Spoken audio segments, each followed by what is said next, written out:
আসসালামু আলাইকুম বন্ধুরা, কেমন আছেন? আজ আমি আমার এই এপিসোডে আপনাদের দেখাবো কিভাবে বড় মাছ আপনারা রান্না করবেন। আমরা সাধারণত দেখি বড় মাছ সেটাকে পিস করে রান্না করতে গেলে মাছ ভেঙে যায় বা চুলায় দিলেই কেমন যেন দাগাগুলা বাঁকা হয়ে যায়। মাছের সেই বড় দাগার স্ট্রাকচারটা কিন্তু আর থাকে না, কেমন যেন বাঁকা হয়ে যায় আর ছোট হয়ে যায়। চলুন আজ আমরা দেখে নিব বড় মাছের দাগা আমরা কিভাবে বড় রেখে রান্না করতে পারি। আমি এখানে 20 কেজি ওজনের নদীর পাঙাশ ট্যাংরা আমার এই রেসিপির জন্য ব্যবহার করব। চলুন তাহলে বন্ধুরা প্রথমে এই মাছের কিছু কাটাকুটার দৃশ্য আমরা দেখে নিই। তার আগে বন্ধুরা যারা এখনো আমার চ্যানেলটি সাবস্ক্রাইব করেননি তারা এখনই আমার চ্যানেলটি সাবস্ক্রাইব করে পাশের বেল বাটনটি চেপে দিন, যেন পরবর্তী ভিডিও নোটিফিকেশন সবার আগে আপনাদের ওয়ালে চলে যায়।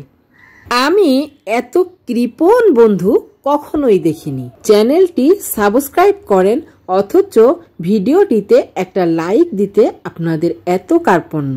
আপনাদের একটি লাইক আমার ভিডিও তৈরি করতে অনেক উৎসাহিত করে।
মাছটির পেটের নিচ থেকে কয়েকটি টুকরা আমি এভাবে কেটে নিয়েছি। এখন এই মাছের টুকরাগুলাতে আমি কি কি উপকরণ মশলা হিসেবে ব্যবহার করছি দেখুন। প্রথমে আমি এই মাছগুলাতে লবণ দিয়ে দিচ্ছি। এরপর নিয়ে নিচ্ছি হলুদ গুঁড়া, এগুলাও আমি মাছের উপরে ছিটিয়ে দিব। এরপর আমি যে উপকরণটি ব্যবহার করছি সেটি হচ্ছে ময়দা। আপনারা ময়দার স্থলে আটাও ব্যবহার করতে পারেন।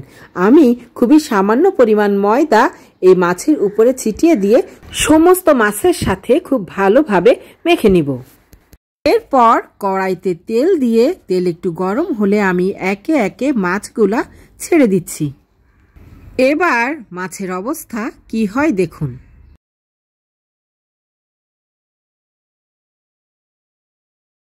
আমি আরো কাছ থেকে দেখাচ্ছি। দেখেছেন তো বন্ধুরা কেমন বাঁকা হয়ে উঠছে, আর মাছের পিসটাও কিন্তু ছোট হয়ে যাচ্ছে। এবার আমি দেখাবো কিভাবে এটা রদ করবেন।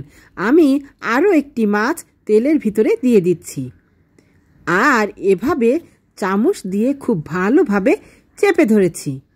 খুব ভালোভাবে একটু জোরে চেপে ধরতে হবে, তা না হলে আগের মাছের অবস্থা হবে। বন্ধুরা খেয়াল করুন, এখন কিন্তু এই মাছের টুকরাটি আর আগের মতো বাঁকা হয়ে উঠছে না। একটু জোরে চেপে ধরে আস্তে আস্তে তেলের এপিট ওপিট করে নিচ্ছি।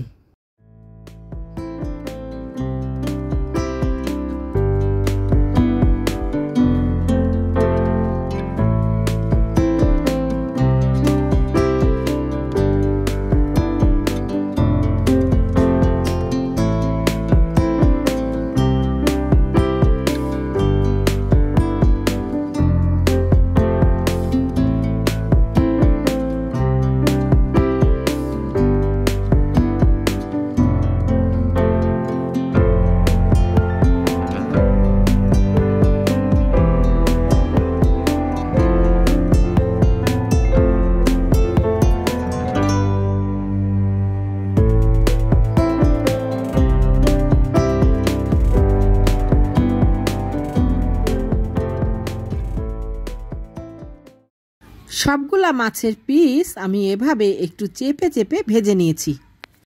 এবার রান্নায় চলে যাচ্ছি। আমি এই তেলের ভিতরে দিয়ে দিচ্ছি কিছু কোচানো পেঁয়াজ।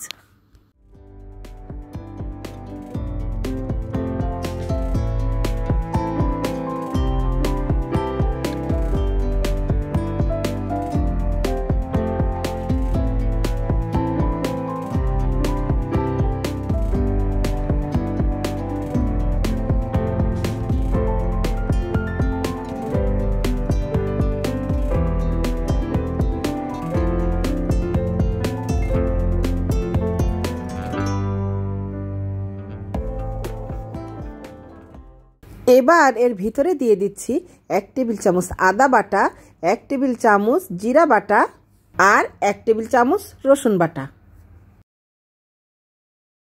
স্বাদ অনুযায়ী লবণ আর হলুদ গুঁড়া, হাফ চা চামচ শুকনা মরিচ গুঁড়া আর হাফ চা চামচ ধনিয়া গুঁড়া।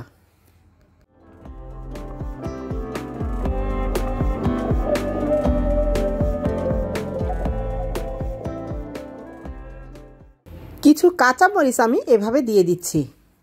মশলা কষানো হয়ে গেলে এর ভিতরে আমি দিয়ে দিচ্ছি পানি। এখন ফুটে না ওঠা পর্যন্ত অপেক্ষা করব।